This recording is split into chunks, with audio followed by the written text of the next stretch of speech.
Olá, são 18 horas. Olá, são 18 horas e 1 minuto deste sábado, dia 20 de janeiro de 2024. Estamos dando início a mais um Forças do Brasil, aqui pela TV 247, como fazemos habitualmente todos os sábados, desde tempos, nem sei dizer, mas há vários tempos aí, nós viemos regularmente fazendo este nosso Forças do Brasil. Hoje, então, eu queria dar as boas-vindas a todos vocês que estão chegando aqui para a nossa audiência, tá? Muito boas-vindas. Por exemplo, a Estela Bettini, ao João Carlos Couto, o Joca, obrigado, Joca, a Vânia Estel, a Estela Petrazzi, ao Carlos Eduardo Lessa, e é isso aí, vamos em frente. E eu queria agradecer e dar as boas-vindas especiais ao nosso convidado de hoje, que é o empresário Walid Rabah, presidente da Federação Árabe Palestina do Brasil, a FEPAL. Boa noite, Walid. Muito obrigado por ter aceito o meu convite. É uma honra ter você no programa. Boa noite a todos e todas, toda a nossa audiência. Boa noite, Mário Vitor. Muito obrigado pela oportunidade. Você sabe que eu tenho dito sistematicamente em todas as manifestações públicas que eu tenho feito que a causa palestina deve um tributo muito grande à mídia anti-hegemônica no Brasil e no mundo, diante especialmente do genocídio mediatizado, já que os palestinos foram vítimas, a partir do dia 7 de outubro do ano passado, do primeiro experimento de um genocídio programado e justificado desde os primeiros segundos a partir da mídia, e o primeiro genocídio mediatizado e televisionado da história humana. Então, o papel que vocês exerceram na defesa do povo palestino, evidentemente que não tivemos força suficiente para impedir que este genocídio seguisse até os dias de hoje, são 106 dias de genocídio mediatizado, mas eu estou muito grato e, portanto, o meu agradecimento não é um agradecimento muito simples ou simplório. É um obrigado em nome de todo o nosso povo, toda a nossa diáspora, em nome da Organização para a Libertação da Palestina, da Federação, dos nossos refugiados, do nosso povo que está sob genocídio. Muito obrigado mesmo por essa oportunidade. O prazer é nosso. A TV 247 está sempre aberta para a causa palestina e para todas as causas justas do mundo. Walid, o que está acontecendo na Palestina agora? Nós sabemos já dos fatos nos últimos tempos, mas você podia fazer um resumo como é que é o status da situação na faixa de Gaza, especialmente? A faixa de Gaza vive um genocídio que supera já em índices a proporcionalidade do genocídio na faixa de Gaza é superior a toda a destruição e matança que houve na Segunda Guerra Mundial. A destruição, por exemplo, na faixa de Gaza hoje está superior a 70%. Em toda a Segunda Guerra Mundial, para pegar as cidades mais destruídas na Segunda Guerra Mundial, que foram as cidades alemãs, ou algumas delas, somente Hamburgo sofreu destruição superior à destruição da faixa de Gaza. Mais de 70% da faixa de Gaza está sob escombros. Não há água... Isso, você fala dos prédios, é isso? Das instalações, da existência física, não é isso?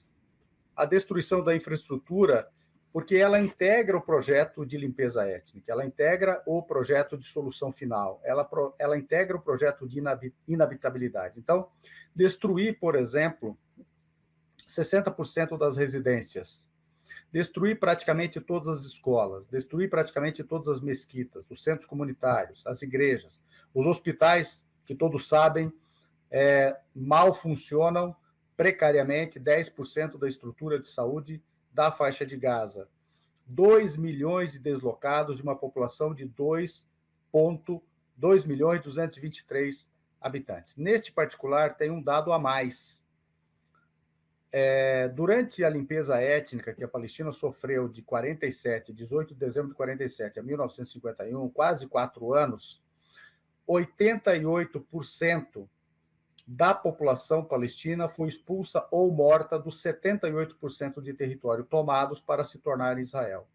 Neste momento, nós já temos entre deslocados e mortos 92% da população de Gaza afetada. Ou seja, neste momento, a matança e o deslocamento em Gaza supera a maior limpeza étnica da história, que foi a limpeza étnica da Palestina, realizada pelos eurojudeus sionistas entre 47 e 1951.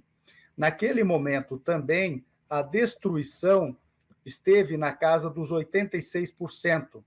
Neste momento, a destruição praticamente alcança aquela destruição também. Então, tudo aquilo que foi a maior tragédia da história palestina, que foi a limpeza étnica de 47 a 51, está sendo superada agora.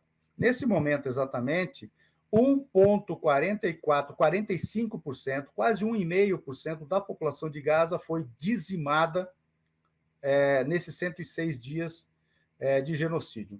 Isso colocado numa escala planetária, daria aproximadamente 160 milhões de pessoas. Colocado numa escala europeia, 11 milhões de pessoas. Colocado numa escala brasileira, 3 milhões de pessoas.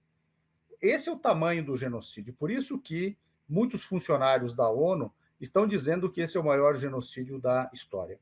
Claro que os veículos de comunicação têm adotado um critério diferente do nosso. Nós adotamos, em virtude de praticamente todos os desaparecidos sob os escombros, praticamente todos foram resgatados, os seus corpos sem vida, a considerar, claro, aqueles resgatados. Há aqueles corpos que jamais foram localizados e não sei se algum dia serão localizados.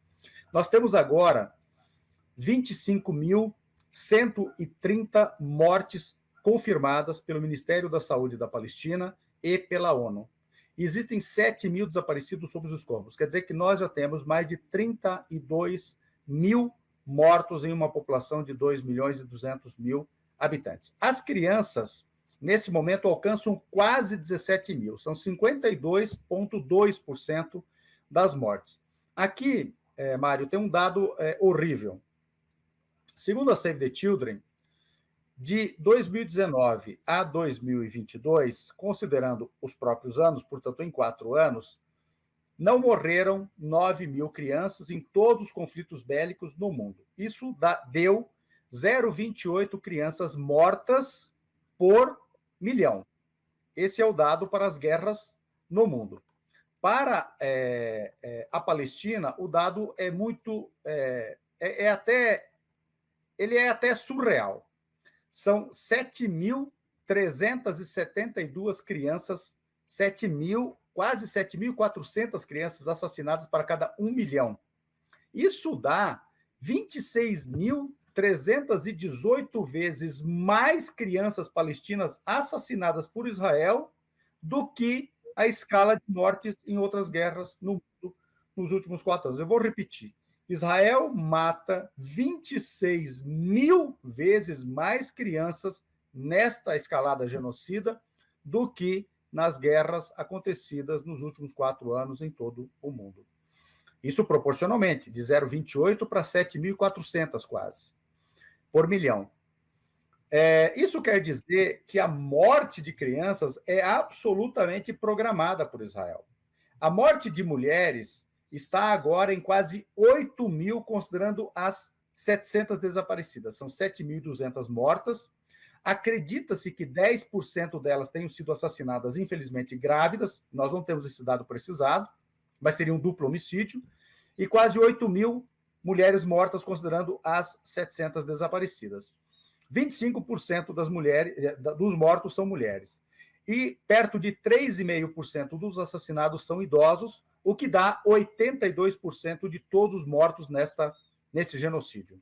82% dos assassinados por Israel são crianças, mulheres, portanto, mães, e ventres que dariam a futura geração, mataram as crianças que são já a futura geração e mataram os idosos. Quando se mata nesta escala, mulheres, quer dizer ventres, e 10% delas grávidas, mais as crianças, o intento é claramente genocida. a destruição de hospitais e todas as infraestruturas, o impedimento da entrada de medicamentos. Por exemplo, agora, 10% das crianças, na verdade, são 10 crianças em média por dia, sofrem uma ou mais amputações em virtude dos ferimentos provocados pelo ataque israelense.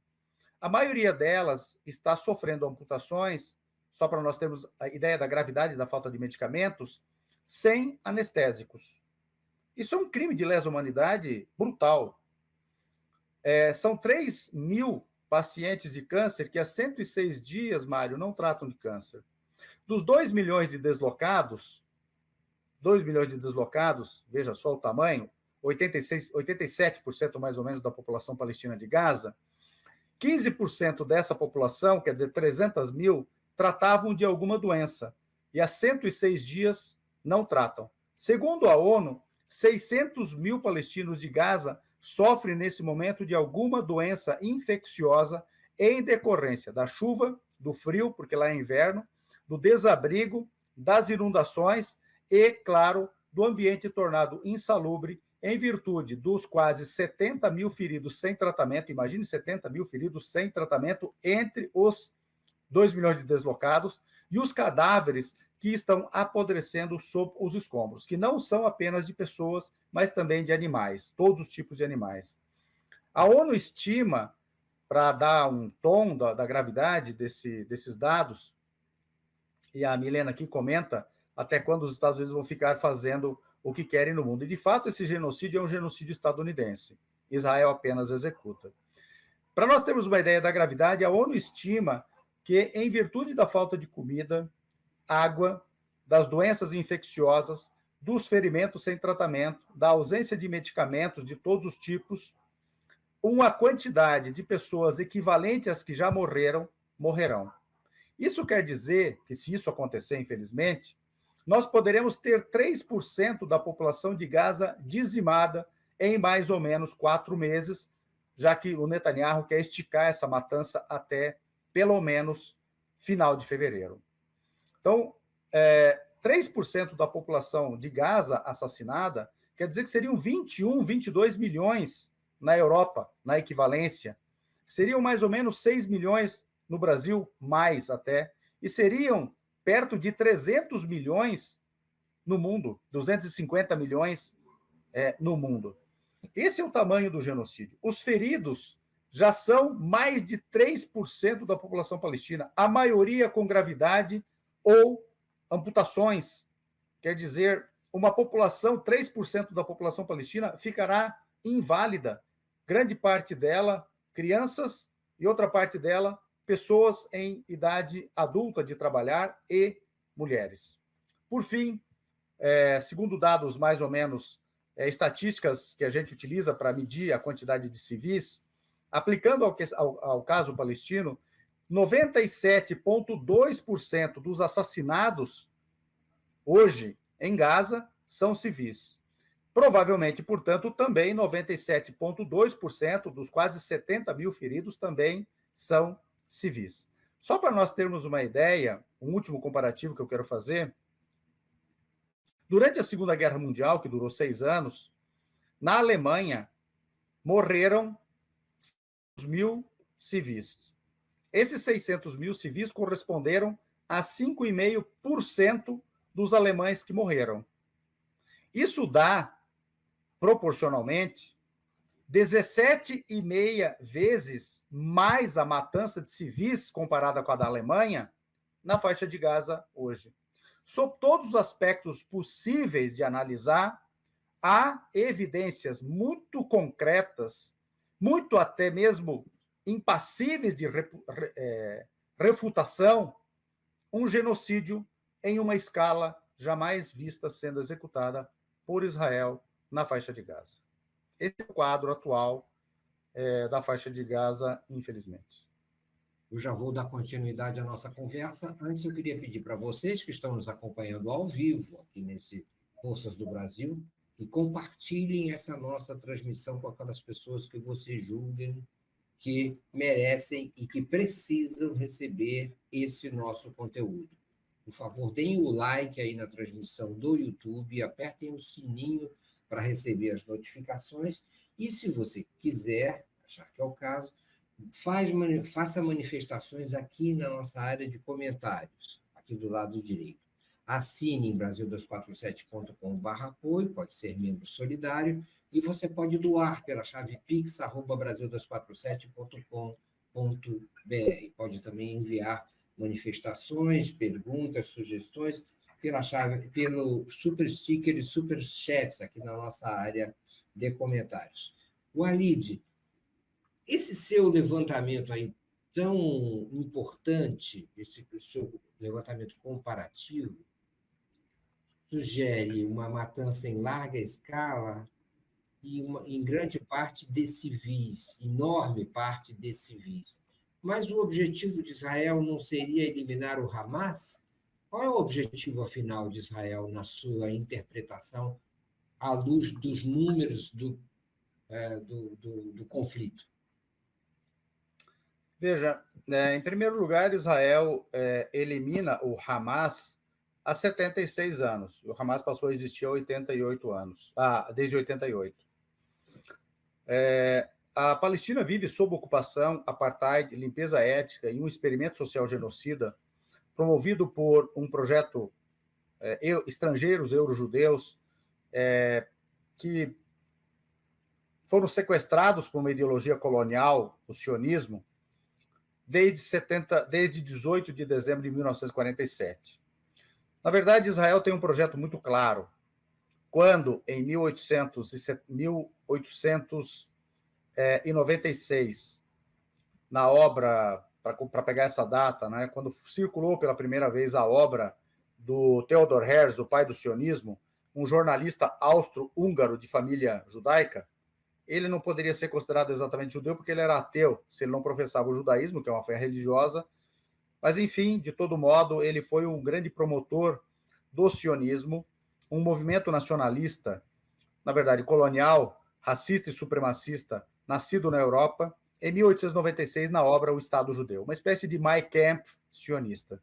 Naquele momento, ele preconizava que em algum canto do mundo precisaria haver um Estado exclusivamente judeu, e que eventuais populações originárias, ou não necessariamente originárias, habitantes desses territórios, teriam que ser excluídas da nova geografia. Então, sairiam da Europa para realizar esse projeto, eventualmente na Argentina, que foi aventada, Madagascar foi aventada, Uganda foi aventada também a Nova Zelândia, outros lugares foram aventados, e a Palestina foi aventada. Em 1897, no primeiro congresso sionista, realizado na cidade suíça de Basileia, resolveram, por maioria, que o projeto seria realizado na Palestina. Bem, qual que era o projeto? O projeto era, depois de apoiado pelos ingleses, especialmente, a partir da Declaração Balfour, de 2 de novembro de 1917, fazer emigrar para a Palestina uma demografia estrangeira estranha ao local euro-judaica e desencorajar, expulsar por uma série de mecanismos a população originária não judaica. De 22 em diante, depois que a antiga Liga das Nações aprova o chamado Mandato da Palestina, que visa a realização da Declaração Balfour, quer dizer, tornar a Palestina um lar nacional judeu, eram necessários 25 anos, porque começa de 23 a 14 de maio de 1948, esse projeto colonial em que, ao final dele, 14 de maio de 1948, haveria maioria demográfica judaica e haveria também a maioria da geografia apossada pelo projeto colonial sionista, comprado pela agência judaica, que sucedeu à Organização Sionista Mundial. E aí seria possível, tendo maioria judaica, no dia 14 de maio de 48, com o término do mandato, aquilo que a gente conhece em condições normais, legal e moralmente, claro, a autodeterminação.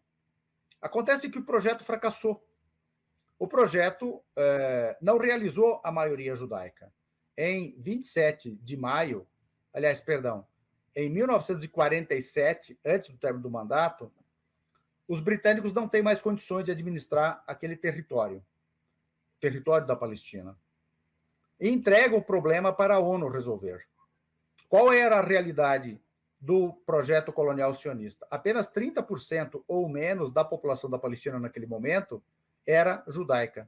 E ela detinha apenas 5,87% do território. Quer dizer, ela já era mais ou menos 10% da população da Palestina, perto de 8% mais ou menos, em 1922, e vira apenas 30% no máximo.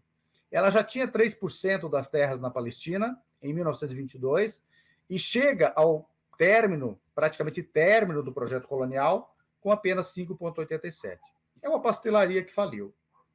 Foi decorrente disso que os ingleses entregam o projeto, a questão para a ONU, com a recomendação da partilha da Palestina em 2 estados. Um para ser um estado judeu, para os estrangeiros alocados até a Palestina, e um outro para ser dos palestinos que eram há 11 mil anos, e seguem sendo, donos daquela terra. Esse projeto era enfrentado por uma outra ideia, a ideia dos palestinos, que era de que a autodeterminação deveria ser realizada por todos os habitantes da Palestina naquele momento, fossem de que fé religiosa fossem, e tivessem vindo de onde tivessem vindo. Um homem, uma mulher, uma cabeça, um voto. A Palestina para todos que estavam ali e ponto final. Não foi isso que venceu na ONU. Em 29 de novembro de 1947, por meio da resolução 181, aprovou-se a partilha da Palestina nos seguintes injustos, ilegais e imorais termos. Para os 70% da população, que tinham mais de 94% do território, apenas 42,9% da sua própria terra. Para os estrangeiros eurojudeus recém-chegados, que eram apenas, no máximo, 30% da população e tinham menos de 6% da terra, 56,5% nesta partilha. E 0,6% do território, área internacionalizada, basicamente Jerusalém, a ser administrada em nome da comunidade internacional pela ONU.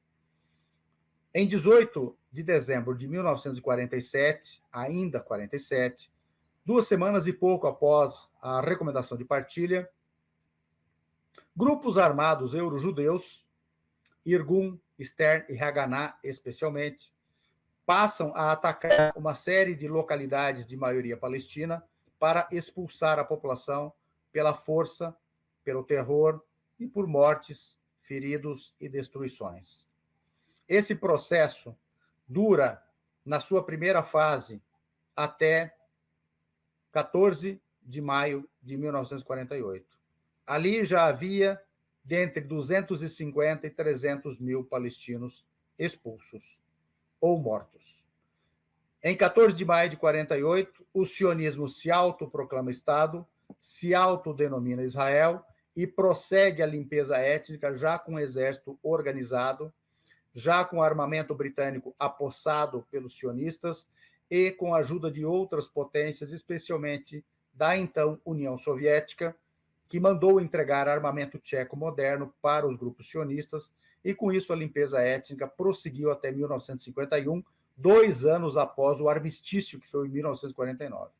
Resumo: 771 localidades palestinas invadidas, 531 integralmente destruídas, 78% do território da Palestina histórica tomada, e desta porção de terra, 88% da população originária palestina morta ou expulsa. Ou seja, o sionismo previu uma limpeza étnica, realizou uma limpeza étnica pela força diante do fracasso do seu projeto e segue sendo assim.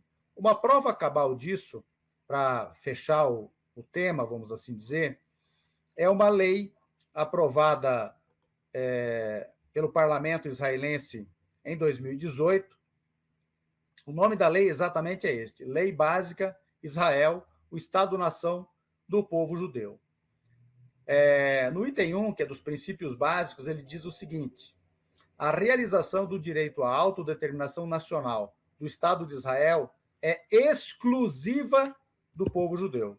Isso quer dizer que os 23% da população do Israel atual, que não é judaica, não tem direito à autodeterminação.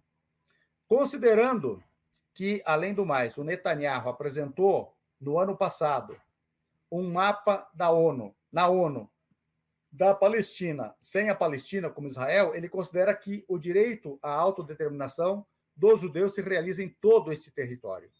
Portanto, esta é uma lei que oficializa o apartheid e o direito à limpeza étnica, ao extermínio do povo palestino, a solução final. Isso é completado pelo item 7, que é do assentamento judaico. Ele diz o seguinte: o Estado vê o desenvolvimento da colonização judaica como um valor nacional e deve agir para incentivar e promover o seu estabelecimento e consolidação. Então, os ataques de colonos extremistas e das forças armadas de ocupação israelenses na Cisjordânia, com mais ou menos 700 mil colonos na Cisjordânia, visa isso. O atual processo de ataque e limpeza étnica na faixa de Gaza, mais as declarações abertas de parte do gabinete do Netanyahu mais extremista de que agora Gaza está aberta à colonização, visa a isso.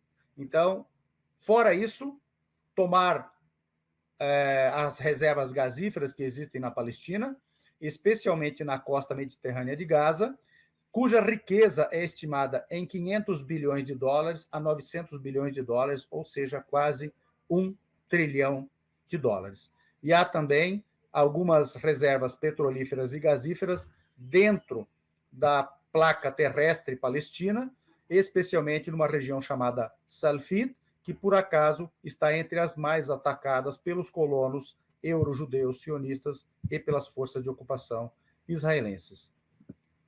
Então, disso tudo, não nos iludamos, este é o projeto israelense. O Carlos Eduardo Lessa mandou um superchat dizendo que os judeus sionistas não serão expulsos do poder. E isso, agradeço a Maria Lúcia Silva, que se tornou nova membro aqui do canal, e a todos vocês que estão nos assistindo. Walid, me diga uma coisa. Você quer dizer com isso que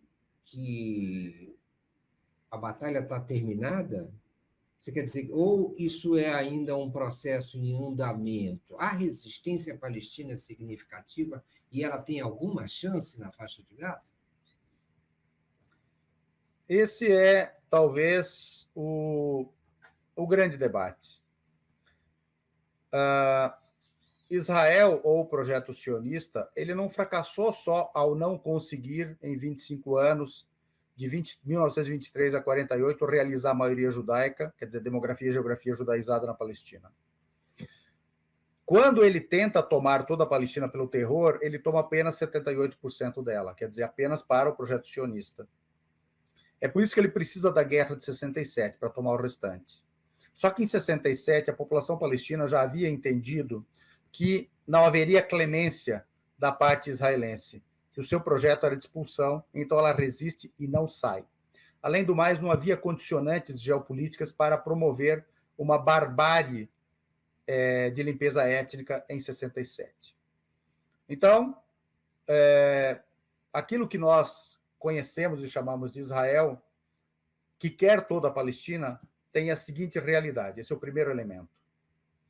Em toda a Palestina histórica, apesar da limpeza étnica e apesar de 2/3 da população palestina limpada etnicamente em 47 a 51 e com os seus descendentes viver fora da Palestina, uma outra parte permaneceu na Palestina. Então, somando os palestinos que permanecem em Israel, os palestinos que estão na Cisjordânia, considerando Jerusalém Oriental, e em Gaza, há 300 mil não-judeus, mais do que judeus. Quer dizer que cessou o fluxo de imigração judaica para forjar artificialmente uma maioria judaica na Palestina.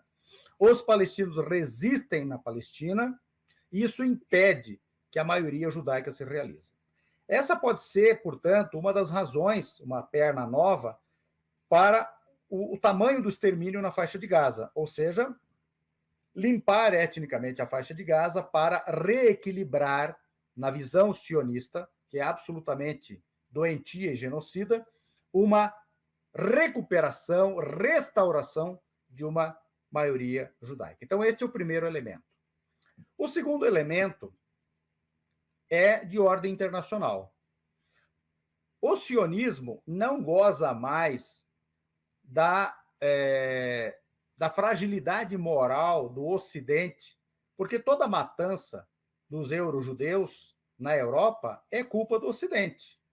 A matança, os pogroms, a matança de judeus, a perseguição de judeus, pessoas na Europa de fé judaica, aconteceu exclusivamente na Europa, promovida por europeus, basicamente pelo Ocidente, e em nenhum outro lugar no mundo. Quando acontece a Segunda Guerra Mundial e se descortina os grandes crimes de lesa humanidade ali acontecidos, inclusive contra a população europeia de fé judaica, a Europa Ocidental perde qualquer tipo de autoridade moral e compensa com a Palestina aqueles que foram vítimas dos seus crimes em seu solo, o europeu. Isso não está mais em voga. Está em voga agora enxergar uma solução final buscada pelos sionistas. Então, a Corte Internacional de Justiça julgou já, há 20 anos passados, ilegal o muro do apartheid construído com 700 quilômetros, recortando o território da Palestina. A Corte Internacional de Justiça agora aprecia uma acusação de genocídio contra Israel.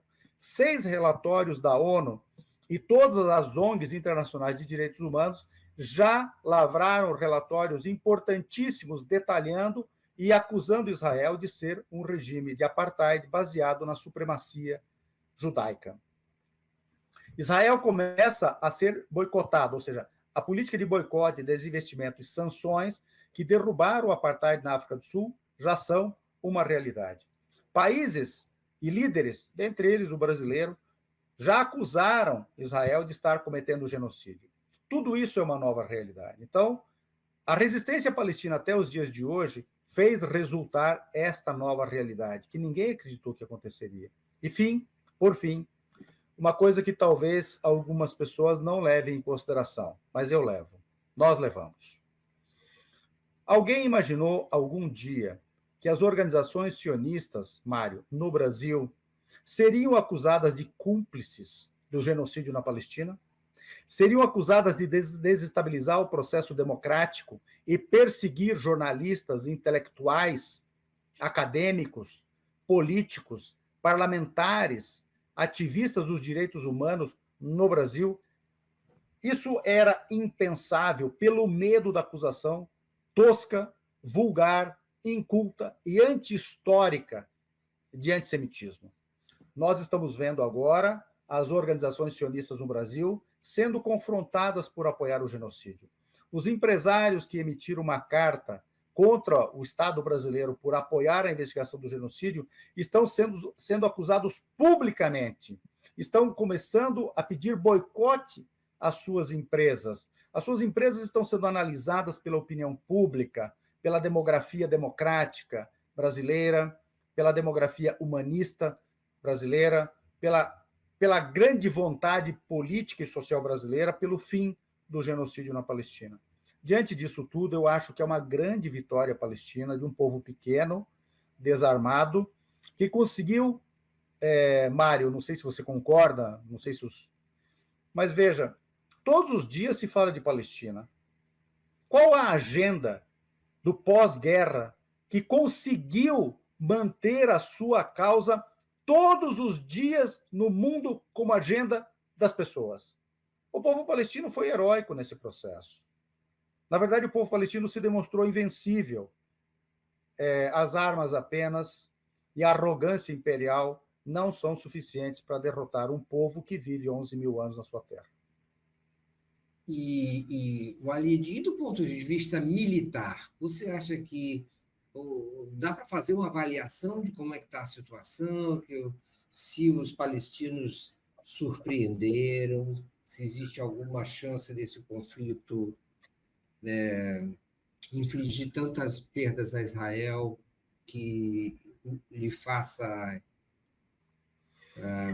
como é que se pode dizer, refletir melhor a respeito disso. Enfim, se o Israel já mudou de estratégia por causa dessas perdas ou da situação, como é que a gente pode falar, no terreno, né, militar no terreno. Dá para tirar alguma conclusão em relação a isso ou é o que se esperava? Uma vitória incontestável de Israel, destruição do Hamas, de sua infraestrutura. O que dá para concluir? Qual é o status da situação que você possa informar? Estados Unidos e Israel querem destruir qualquer possibilidade do povo palestino viver na sua terra. É isso. Mas do ponto de vista militar, eu não sou analista militar, mas eu posso inferir algumas coisas. Primeiro, a própria operação palestina do dia 7 de outubro. Israel acusou que 1.400 pessoas foram mortas e acusou que houve estupros, decapitações de crianças e outras barbaridades. A decapitação de crianças, o enjaulamento de crianças, os estupros e a cremação de pessoas, crianças inclusive, carbonização, foram desmentidas já no primeiro dia, inclusive pela mídia hegemônica israelense, quase que em uníssono. Segundo detalhe, a France 24 noticiou em 18 de dezembro que Beituá Leumi, que é a Agência de Seguridade Social de Israel, listou com nomes e circunstâncias das mortes apenas 695 pessoas.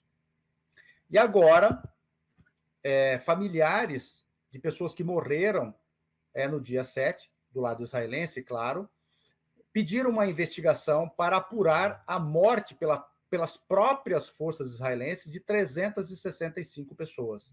Sobraram, então, vítimas da Operação Palestina no dia 7, apenas 330. 330, cuja maioria, ou esmagadora maioria, inclusive, são militares. Então, o primeiro diagnóstico a ser feito é esse. Havia um objetivo militar, que Israel adotou uma política chamada Hannibal, que é aquela de canibalizar a própria população para que não haja reféns e não haja nenhum tipo de negociação com os palestinos jamais, e isso resultou nas pelo menos 695 vítimas fatais, portanto, não 1.200, não 1.400. Outro detalhe atual. Quais são os números que alguém ouviu do lado israelense de combatentes palestinos mortos ou capturados? Quais são as infraestruturas vitais da resistência palestina em Gaza que seriam eventualmente objetivos militares de Israel? Qual é o relatório israelense que nós temos sobre isso? Nenhum. Antigamente, os Estados Unidos e Israel atacavam sem sofrer consequências. Agora há consequências aos navios estadunidenses e seus aliados e de Israel ou com destino a Israel no Mar Vermelho. O Irã atacou em retaliação a ataques que sofreu de Israel na Síria e de grupos aliados a Israel e Estados Unidos, o Estado Islâmico, por exemplo, naquele atentado que matou quase 100 pessoas em Kerman, no Irã, promoveu 2 ações com mísseis balísticos que mataram ativos estadunidenses e ativos do Mossad no Iraque israelenses. Na fronteira norte, no Líbano, não há uma guerra em grande escala, mas há, sim, ataques ao lado israelense, inclusive a algumas bases militares de forças terrestres e de forças aéreas. Os próprios grupos de resistência no Iraque, que se opõem à presença estadunidense, também têm atacado forças estadunidenses. Ou seja, não é uma realidade confortável como em outros tempos. Os próprios ataques israelenses à Síria, que têm sido repetidos sistematicamente, não são mais como antigamente. Eles não ingressam mais no espaço aéreo sírio. Eles têm que atacar das colinas do Golã, do lado ocupado por Israel, ou da Galileia, ou sobrevoando o espaço aéreo libanês, ou mesmo da costa libanesa, costa mediterrânea libanesa. E não como antes, agora lançam 10 mísseis e atingem algum alvo 3, perdem 7. Veja o custo disso. Então, há uma nova realidade bélica de desgaste e de custos elevados para os Estados Unidos, seus aliados e sua base militar, o satélite, o enclave colonial chamado Israel. Essa é uma realidade que precisa ser levada em consideração. Enquanto isso, a Rússia se consolida, enquanto isso, os BRICS se consolidam, enquanto isso, a China se consolida, enquanto isso, a Índia não é incomodada em absolutamente nada, e amanhã ou depois ela vai impor as suas agendas ao autoproclamado Ocidente. Enquanto isso, Irã, Arábia Saudita e Egito, que somam quase 5 milhões de quilômetros quadrados, quase 250 milhões de habitantes e perto de 5,1 trilhão de dólares de PIB pela paridade do poder de compra, que é o FMI, aderem aos BRICS.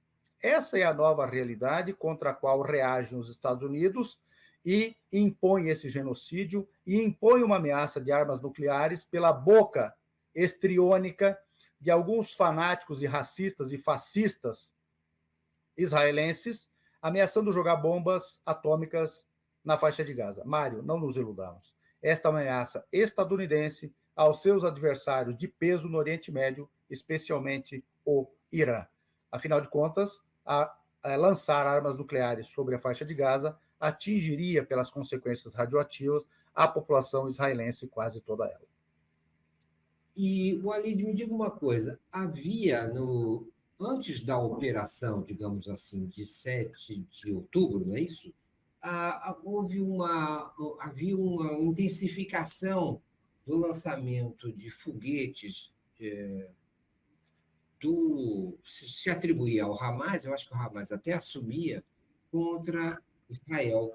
Isso ainda se lançam? O Hamas ainda tem conseguido condições para fazer esses foguetes chegarem a Israel, hoje em dia? Em primeiro lugar, as consequências bélicas desses foguetes eram quase nulas. Sei. Em segundo lugar, que Israel bloqueia a faixa de Gaza e, de fato, ocupa e bloqueia quase toda a Palestina, ou toda a Palestina, mas Gaza especialmente de um modo muito mais assombroso, há 17 anos, agora caminhando para 18 anos, impedindo entrada de medicamentos, alimentos, material de construção para a reconstrução da faixa de Gaza, impedindo a livre circulação, impondo uma prisão a céu aberto ou uma vida análoga de um campo de concentração. Então, o direito à autodefesa é de todo aquele que vive o processo colonial. É isso que está consagrado no direito internacional. Não tem direito, inclusive não está consagrado no direito internacional, ao contrário, o direito de autodefesa da potência colonial. Uma potência colonial dentro de um território, por exemplo, Portugal não tinha o direito de autodefesa em Moçambique. Assim como o regime de apartheid na África do Sul não tinha o direito de autodefesa frente à população originária da África do Sul, negra, que lutava contra o apartheid. E os Estados Unidos não tinham o direito de autodefesa no Vietnã. É preciso trazer isso tudo, porque parece que tudo que diz respeito à Palestina obedece a um outro ordenamento moral, ético, político e de direito na cabeça das pessoas, mesmo as pessoas do campo democrático e popular. Então, é preciso enquadrar nesses termos, e Israel, cá entre nós, se resolvesse a questão palestina, na pior das hipóteses, na forma mais desvantajosa para os palestinos, que foram os acordos de Oslo, nada disso estaria acontecendo. Israel jogou uma chance de paz que lhe era muito favorável e desfavorável aos palestinos na lata do lixo, quando assassinou Yitzhak Rabin em novembro de 1995, quando depois levou ao poder Ariel Sharon, quando depois 2000 era para decidir o status final dos acordos de Oslo, bloquearam tudo isso, inclusive levaram ao poder em 96 o próprio Netanyahu. Netanyahu depois voltou ao poder, cercaram Arafat e mataram as lideranças palestinas, dentre elas o Arafat, a 11 de novembro de 2004 por envenenamento. Então, Israel jogou pela lata do lixo todas as possibilidades de paz. Manteve uma ocupação brutal até 2000 no Líbano, que custou dezenas de milhares de vidas libanesas e destruições em várias ocasiões. Veja o que fez Israel em 2006 no Líbano. Praticamente destruiu o Líbano. Foi naquele momento que o Brasil falou pela primeira vez em crimes de guerra de Israel. Foi em 2006 e Israel, naquele momento, deu-se à fúria contra o governo brasileiro, acusando de antissemitismo, etc, etc. Não é diferente agora, já que Israel comanda no Brasil uma tentativa de desestabilização da soberania brasileira, da sua política externa, do seu governo e, inclusive, do tecido social, político e econômico brasileiro. Exatamente. Bom, já que você chamou o Brasil, eu vou resumir, que eu fiquei com a impressão. Você acha que o objetivo ali é limpeza étnica, né? Limpar a faixa de Gaza, botar a população para algum lugar, que eu não sei se são esses campos de refugiados, e ocupar a região, e explorar e colonizar aquela região. É isso? É esse o caso, né? Se eu entendi direito, para resumir o que Olha, você falou. não há muita dúvida para isso. O Netanyahu, por exemplo, afirmou há poucos dias: Gaza é a cidade do mal, transformaremos todos os lugares nos quais o Hamas, claro, Hamas é uma desculpa, se posiciona e se esconde em ruínas. Daí a que importa o que ele diz? Estou dizendo ao povo de Gaza: saiam de lá agora. Agiremos em todos os lugares e com total poder. O presidente israelense, o tal do Itzhak Herzog, disse: não há civis inocentes em Gaza. O Yaakov Gallant, que é ministro da defesa, né, de Israel, diz o seguinte: ordenei um cerco completo à faixa de Gaza. Não haverá eletricidade, comida, combustível, tudo está fechado. Estamos combatendo animais humanos e estamos agindo de acordo. Ele, novamente: estou dizendo aqui aos cidadãos do Líbano, já vejo os cidadãos em Gaza caminhando com bandeiras brancas ao longo da costa. Se o Hezbollah cometer erros desse tipo, os que pagarão o preço, prestemos atenção nisso, em primeiro lugar, os cidadãos do Líbano. O que estamos fazendo em Gaza, e aqui é uma confissão, sabemos fazer também em Beirute. Ele, novamente, após tornar a parte norte da faixa de Gaza inabitável, portanto, esse é o objetivo, a campanha continuará pelos próximos meses e incluirá a área sul da faixa de Gaza. O que ele está dizendo com isso? Que ele tornará primeiro inabitável a faixa norte, depois a faixa sul. O Avi Dicher, que é ministro da Agricultura de Israel, diz o seguinte: esta é a Nakba. Nakba é o nome árabe para a limpeza étnica havida na Palestina de 47 a 51. Então ele diz o seguinte: esta é a Nakba de Gaza em 2023. O Riftal Gottlieb, que é parlamentar israelense pelo Likud, do partido Netanyahu, diz o seguinte: derrubem prédios, bombardeiem sem distinção. Chega dessa impotência. Vocês têm habilidade, diz do exército deles. Existe legitimidade mundial, veja a hipocrisia, né? Arrasem Gaza, sem piedade. Dessa vez não há espaço para misericórdia. Ele, de novo, sem fome, veja a hipocrisia, sem fome e sede entre a população de Gaza, não conseguiremos recrutar colaboradores, não conseguiremos recrutar inteligência. Então, devemos subordinar as pessoas com alimentos, bebidas, medicamentos, para subornar para obter informações.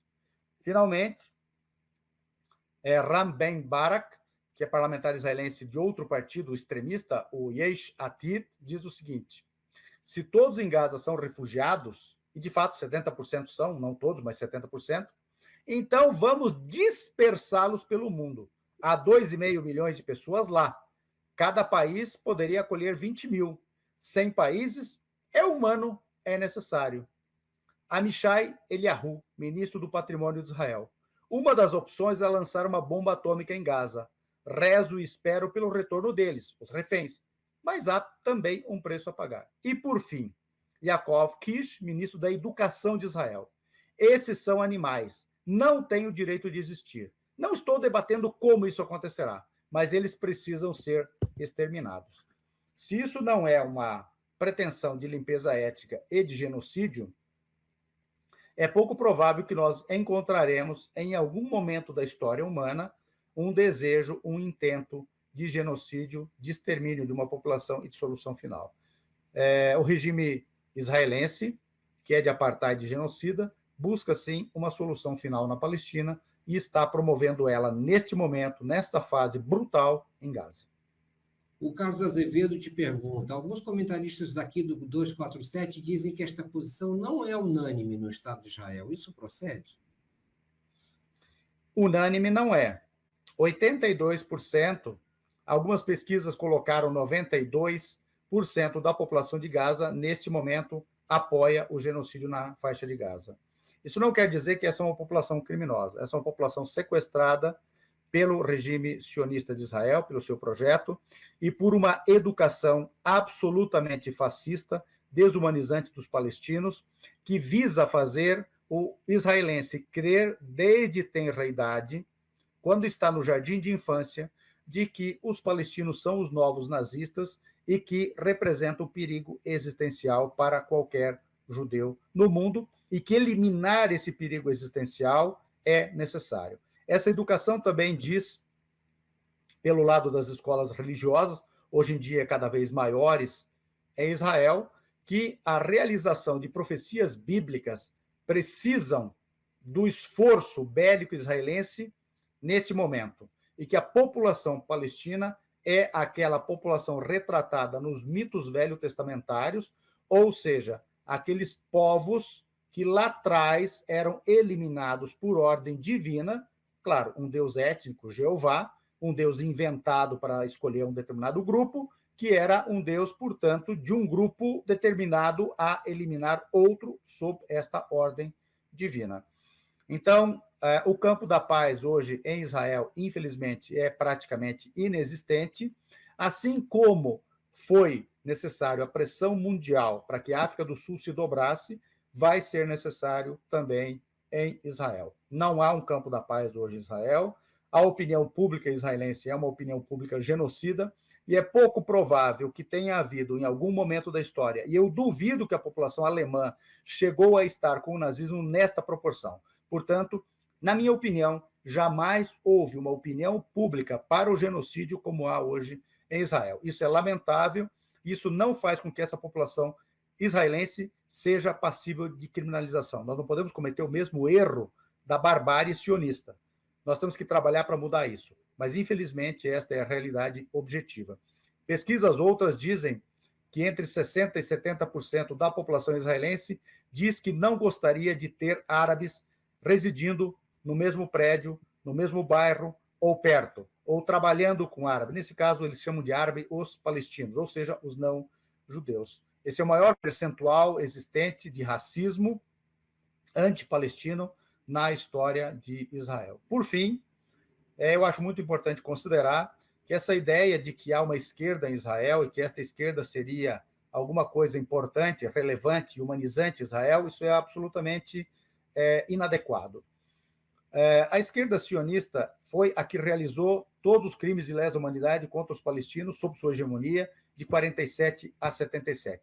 Os 30 primeiros anos nos quais se realizou todos os extermínios na Palestina, à exceção deste agora, foram promovidos pela esquerda sionista. E eu finalizo perguntando o seguinte: aqueles que se acreditam, que são desejosos de identificar uma esquerda israelense como humanista, ela é sionista.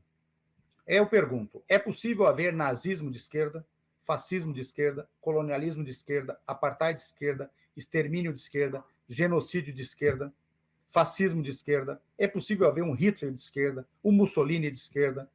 Afinal de contas, é possível haver solução final de esquerda? Claro que não.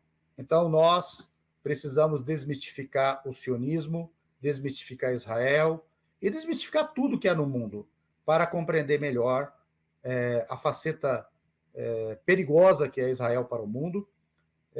Veja que todos aqueles no Brasil que são extremistas, que promovem agendas de intolerância, de ódio, de supremacismo, de racismo, de ódio às políticas de promoção da igualdade racial aqui no Brasil, são a favor de Israel e têm a bandeira de Israel nos seus perfis. Vejam, por exemplo, essa bancada extremista que se autoproclama evangélica, que na verdade não é evangélica nem cristã, porque quem mergulha só no Velho Testamento não é cristão. A boa nova de Jesus Cristo, o Novo Testamento, veio justamente superar a ideia de um Deus étnico e desracializá-lo para que um verdadeiro Deus do monoteísmo aconteça. Esses defendem o quê? O pastor deputado Marco Feliciano, salvo o melhor juízo em 2012, defendeu, aludindo contra essas políticas de igualdade racial, que os negros são amaldiçoados porque vêm da África e os africanos são descendentes do filho maldito Cã de Noé. Então, veja, nós não podemos aceitar isso. Temos que tomar muito cuidado com esses extremismos e o apoio que Israel dá a esses extremismos no mundo. Israel é um modelo e esses extremistas gostam desse modelo e gostariam de implantá-lo em todo canto do mundo, especialmente em países importantes como o Brasil. Nós estamos chegando no final, e a Eliette Eli manda um superchat te perguntando: e sobre os juízes irem a Israel a convite da CONIB? É uma repetição, digamos assim, de um STF que exportou para o regime nazista a Olga Benário. É quase isso. Né? Uma coisa importante é que os sionistas buscam, hoje no Brasil, se livrar da acusação de genocídio. O Brasil é signatário da Convenção para a Prevenção do Genocídio. Supressão e prevenção e supressão do genocídio. Então, Israel, sofrendo a acusação de genocídio e vindo eventualmente a ser condenado em alguns termos, é claro que todos aqueles que apoiam o genocídio serão criminalizados. Em Ruanda, donos de veículos de comunicação, por exemplo, sentaram no banco dos réus e foram condenados pelo crime de genocídio, o crime de genocídio de Ruanda. Também existe uma agenda sionista no Brasil de criminalizar a locução pró-Palestina, tentando incorporar uma ideia de antissemitismo invocada pela Aliança Internacional para a Memória do Holocausto, que defende que criticar Israel pelos seus crimes significa negar aos judeus o seu Estado-nação. Criticar o sionismo como uma ideologia racista que promove o genocídio na Palestina, o apartheid, significa, por esta ideia, negar aos judeus o movimento nacional de libertação nacional e o direito à autodeterminação. Consequentemente, esta live de agora que nós estamos fazendo seria criminalizada, seria passível de judicialização e nós responderíamos até com a perda da liberdade. E eles buscam jurisprudência para isso e buscam legalidade para isso. Por enquanto, fracassaram. Mas esta cooptação de ministros da Suprema Corte é absolutamente inadequada, absolutamente vergonhosa. Eu espero que o CNJ investigue isso, as corregedorias investiguem isso. E acho mais ainda, estes ministros que estão implicados nisso devem se dar por suspeitos quando surgirem agendas deste tipo que eu estou citando, ou quando a defesa do jornalista, eu vou citar um caso aqui, Breno Altman, chegar nestas cortes, porque a CONIB quer colocá-lo na cadeia, porque ele está defendendo a Palestina e está dizendo que Israel comete genocídio e está dizendo que o sionismo é o maior perigo aos judeus, porque não há nada que promova mais o antijudaísmo no mundo do que o comportamento demencial e criminoso de Israel e do sionismo. É uma vergonha o que está acontecendo, eu estou, na verdade, até pasmo com isso. E vou dizer mais, pasmo com o descaramento desse convite e pasmo com o descaramento daqueles que aceitam isso. A gente vai invadir um pouquinho o horário para responder só essa pergunta da Estela, um superchat da Estela Bettini. Todos não poderiam viver na Palestina como um único Estado? Você pode responder isso rapidamente, Wellington? A posição palestina, desde a época da discussão da ideia de partilha, foi essa. A OLP adotou sempre esta posição até 88, porque não houve mais espaço para um Estado, mas era um Estado laico, democrático, para todos os que estão ali, independentemente da fé religiosa. Hoje em dia há uma discussão de um ou dois Estados. Eu procuro não entrar nessa bola dividida. Eu digo que nós podemos realizar uma coisa diferente disso. Nós podemos realizar o fim do apartheid, portanto, o fim do supremacismo judaico, isso é necessário, e cumprir a Resolução 94 da ONU, que é o retorno dos refugiados e seus descendentes. Portanto, restaurar a demografia da Palestina histórica, acabar com a limpeza étnica realizada lá atrás.